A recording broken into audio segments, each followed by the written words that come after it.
All right. So yesterday we read the first part of chapter 3, and we found out that Ghost was going to be good. He wasn't going to get in any trouble. He'd made it 17 hours and 2 minutes.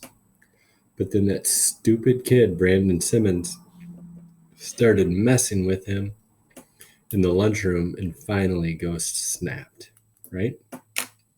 So that's where we pick up. The third, fourth, and fifth minute of the 17th hour were the altercation minutes.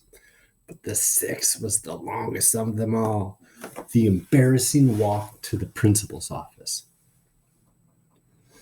You want to tell me what happened, or should I tell you? Principal Marshall closed his door behind him and took a seat at his desk, arms folded across his chest. He waited for me to answer, but I didn't. I just slouched in the chair and stared into my lap, biting my bottom lip, trying to turn the red inside back to black. I was just so mad, and I couldn't get it to go away. Mr. Perham, or as everyone called him, Big Perm, because of his last name and because he had bone-straight, permed hair, is who pulled me off Brandon. He yoked me up in some kind of full Nelson arm lock and practically dragged me to a corner until I calmed down enough for him to let me go. Of course, all the other students were screaming and cheering and all that, like I was putting on some kind of show. Another one. But it was never a show for me. It was serious. It was always serious. Next, Perham helped Brandon, and as he started leading him into the nurse's office, no smack was coming from Brandon's stupid lips. No mom jokes, no poor jokes, no name jokes, none of that. Just blood and ketchup. Still, I said nothing to the principal. I wasn't about to snitch on myself. Okay, Mr. Crenshaw, let me tell you what happened. Mr. Principal Marshall continued. He leaned forward and rested both hands on his desk, fingers woven. You just got yourself suspended again. Dang, I didn't even start it. I couldn't resist muttering. What's that? The principal asked with some extra bass in his voice. I lifted my head. I said, I didn't start it. Brandon was talking about me. He kept going on me. I tried to keep a stone face, which is hard to do when you're desperately trying to explain yourself.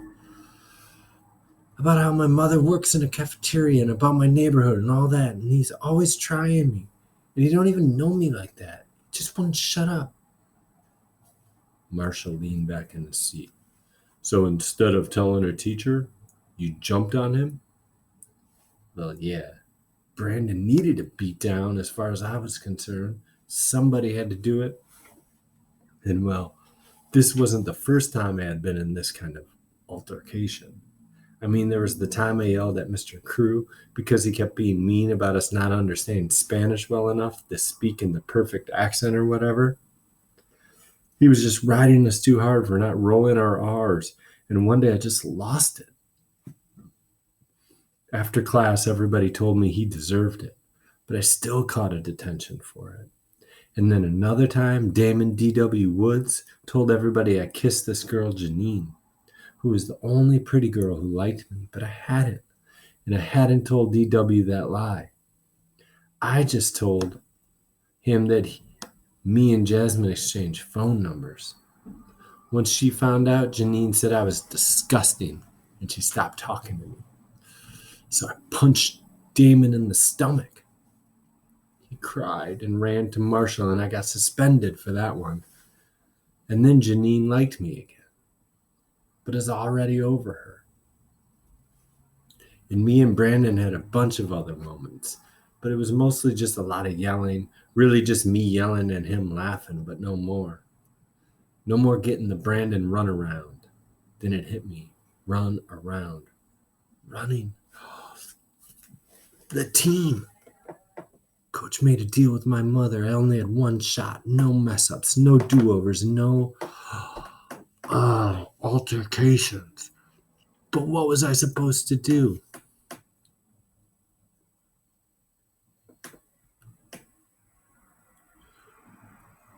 What would you have done? I asked Mr. Marshall. The tears were teetering in and out, and I was trying my best to keep them in. You had never been pushed before? To the point you just couldn't take it? Principal Marshall cocked his head to the side and studied me. Then he hunched forward again and put his face in his palms, as if he was remembering the time he went through this. Then he wiped his hands down his face like he was washing that memory away. I'm going to deal with Brandon. But you, he said, his voice now a little softer, you got to get it together, Castle. I know you've been through some things, but you just can't keep doing this. He stood up from his desk and came around to the front. I'm not going to give you a full suspension this time, but you do have to go home for the rest of the day. He reached behind him for the big black telephone. Here. He held the phone toward me. Call your mom. Now, I knew that Principal Marshall was letting me off the hook big time. But there was no way I could call my mother and tell her that I needed her to come get me from school. No way. I hadn't even really been on the track team, and I was already about to be kicked off. I hadn't even been to a practice yet. Plus, what was I going to say? That I punched a jerk for talking trash about me? I mean, that is what happened. And as awesome as it sounds, my mother would have hit me with the, how many times do I have to tell you to be the bigger person? Followed by some crazy punishment that involved me coming to the hospital with her, which was always whack. I can't, I shot back at the principal. You can't what? I can't tell her. He looked confused. And why not? I don't know, I said, trying to think of a good reason, a good lie, but nothing came. I just can't. But can I call my uncle? Your uncle? He said matter-of-factly, like he knew that was impossible. The other thing I should tell you about files is that sometimes they have way too much information about you in them. Stuff that don't be nobody's business. And where is this uncle? He's working, but he can come get me. Why haven't I ever heard of this uncle before? He asked suspiciously. He's been gone, I explained, trying to keep a straight face, looked him dead in the eye. But he's back now. Yikes. Not really that smooth of an answer. Mr. Marshall just sat there squinting at me, one eye slightly more closed than the other, tapping his leg. Then he humphed and handed me the phone. Call him, he sighed. I unzipped my backpack and dug around for the card that said the Defenders Coach in black block letters. I dialed and waited while it rang. Come on, pick up. I thought, please pick it up. Yes? It was Coach's voice on the other end of the phone, but he didn't say hello or nothing till it caught me off guard. Hello? Who's this? It's me, Castle. I spoke low into the phone. Ghost. Ghost? Boy, what are you doing calling me at? He paused, I guess to check the time. At 12:22. Ain't you in school? Yeah, but I need you to come get me, I said, looking up at Principal Marshall, who was staring a hole in my head. I was trying not to say uncle, which was what he was waiting for. I got in trouble. What? Coach said, and before I could say anything else, he told me to hold on. 975, ma'am. Uh-huh, thank you so much. Have a good day. Then the sound of a door slamming. Now, what are you talking about, Ghost? I got in trouble. and they're suspending me for the day, so I need you to come get me. Why don't you call? Why are you calling me? Why don't you call your... And before he could finish his sentence, he answered his own question. Oh, I see. Kid, you're already killing me. I glanced up at Principal Marshall again. He was getting antsy, and I knew I only had a few seconds before he snatched the phone. Turns out I even had less than a few seconds. Give me the phone, Principal Marshall said, getting up and grabbing it from me. Then he aired everything out. Hello, Principal Marshall here. Is this Castle's uncle? I dropped my head and waited to pretty much be body slammed. Uh-huh, yes. Well, I need him off the premises as soon as possible, just for the rest of the day. Principal Marshall sat on the edge of the desk, waiting for me to look him in the eye, but I wouldn't. I just looked around. The office had all the posters that said stuff like excellence and discipline. And he had pictures of past students, probably kids who did excellent things, disciplined things, holding ribbons at a science fair, clutching a trophy, some kid giving the camera a thumbs up like a cornball. Probably all good students, not kids like me. Mr. Marshall was and Coach. I see, okay. Then he handed the phone back to me, but Coach had already hung up. Principal Marshall walked behind his desk and took a seat. What did he say? I asked, bracing for the slam. He said he'll be here in a minute. It would have been the worst mistake ever to smile, but I sure wanted to. I sat there in the office while the principal went on about his business, flipping through folders, clicking at something on his computer, scribbling in a notepad, when I finally asked him about the pictures of the different students on the wall. Who? Those kids. Biting a fingernail? Must have snagged it in the scuffle. Who's those kids? Who those kids? I asked, biting a fingernail that I must have snagged in the scuffle. Principal Marshall looked up from all his busy work. You don't get to ask me any questions until tomorrow, he snapped. His tone was sharp, and I could tell he wasn't playing. I don't want to hear your voice. Your job right now is to sit there and wait for your uncle. Got it? I just nodded and sank into myself. Thankfully, it wasn't too long before Coach came marching up the hallway.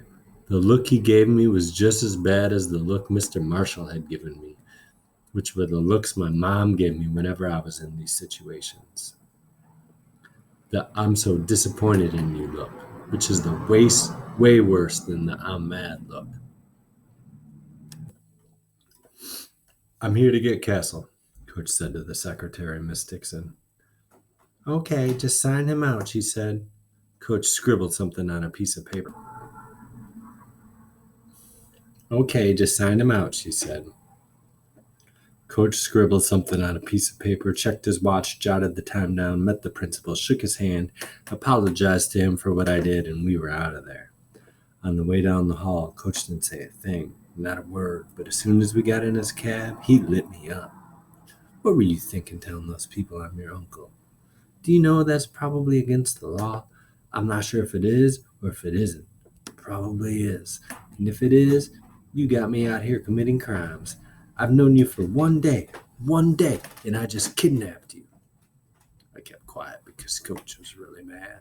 Plus, I was super grateful that he came and got me, and I didn't want to say anything to mess that up. Shoot, he might have turned around and took me back to school if I said the wrong thing. Then finally, after a few minutes, he calmed down a little and asked, what happened anyway? I got in a fight. I stared out the window as we passed Mr. Charles's store. Care to elaborate? Coach pried.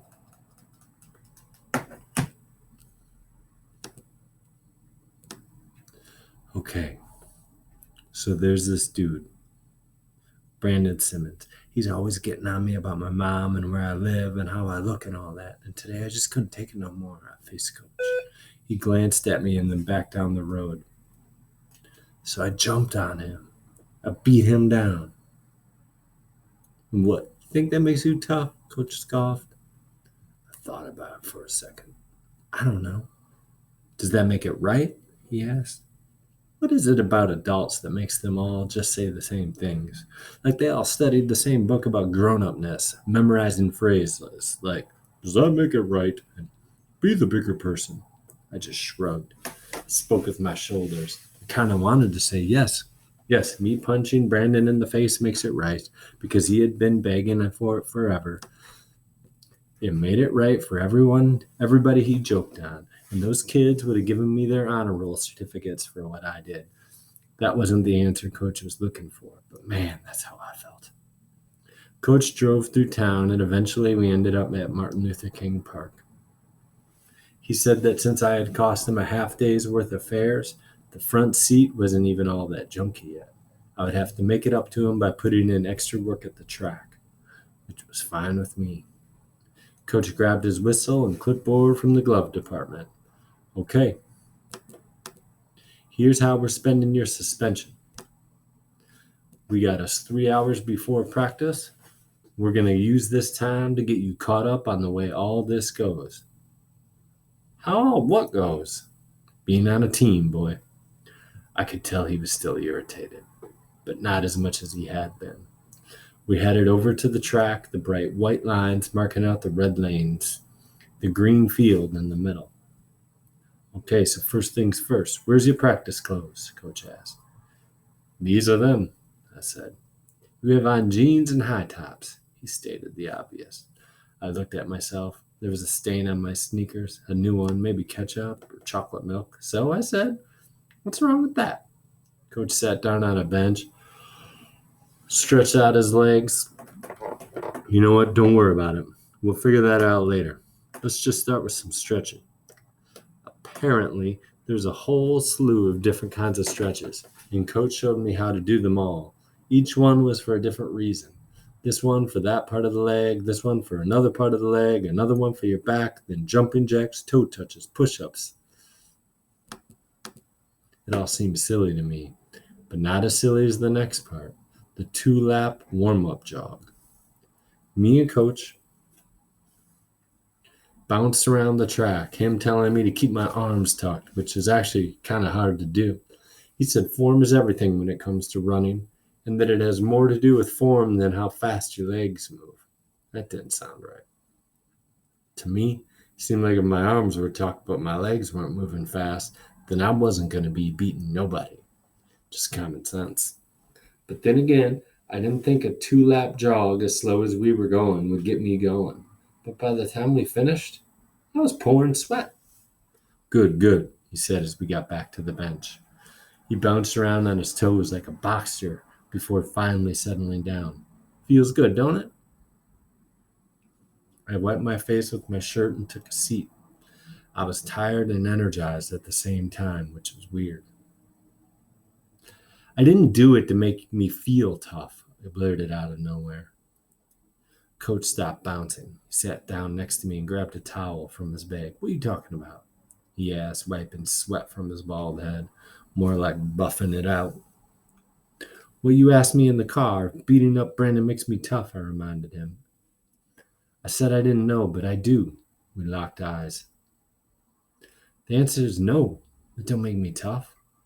Coach moved the towel from his head to his neck. So what does it make you then? I don't know. I'm not tough. I thought for a second. But for something to make you feel tough, you got to be a little bit scared of it at first. Then you got to beat it. But I wasn't scared of Brandon at all. He's just a big guy with a big mouth. That ain't really all that scary to me. I had been thinking about this when we were running around the track, warming up, in between Coach's tips and about form and all that stuff. My brain was kicking that question around. Let me guess, Coach said, now flinging the towel over his shoulder. You're one of these kids who ain't scared of nothing or nobody. Nah, I chuckled because I knew this kinds of kids Coach was talking about. The kids who say they ain't scared, but really be scared of everything. Kids like Brandon. He talked all that trash and teased people because he was shook. Cupcake, but that wasn't me. I ain't saying that. I've definitely been scared of somebody before. Real scared. I added, thinking about how a loud gun sounds when it's fired in a small room. How come I know how to run so fast. But now the only person I'm scared of, other than my mother, I mean, like, I, I know I do things that ain't cool. But even though I know they ain't cool, like beating on Brandon, all of a sudden I'm doing it anyway, you know? So I guess the only other person I'm really scared of, maybe, is me. A grunt seeped from Coach. He rubbed his right knee. I hear you, kid, he said, wincing, stretching out his right leg, bending it, then straightening it. Then he did the same to his left. Trouble is, you can't run away from yourself. Coach snatched the towel from under his shoulder, folded it into a perfect square, and set it in the space between us. Unfortunately, ain't nobody that fast.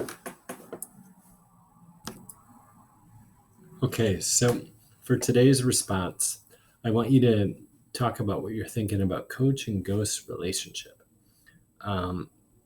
You only have to answer one of these questions, so just pick one.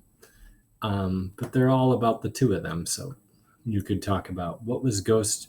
Was Ghost wrong to say Coach was his uncle? Was Coach wrong to agree to pick Ghost up? What kind of relationship do you think Ghost and Coach will have? What kind of person is Coach? Pick any one of those to answer today in the answer space. And I hope you have a great weekend. Thanks.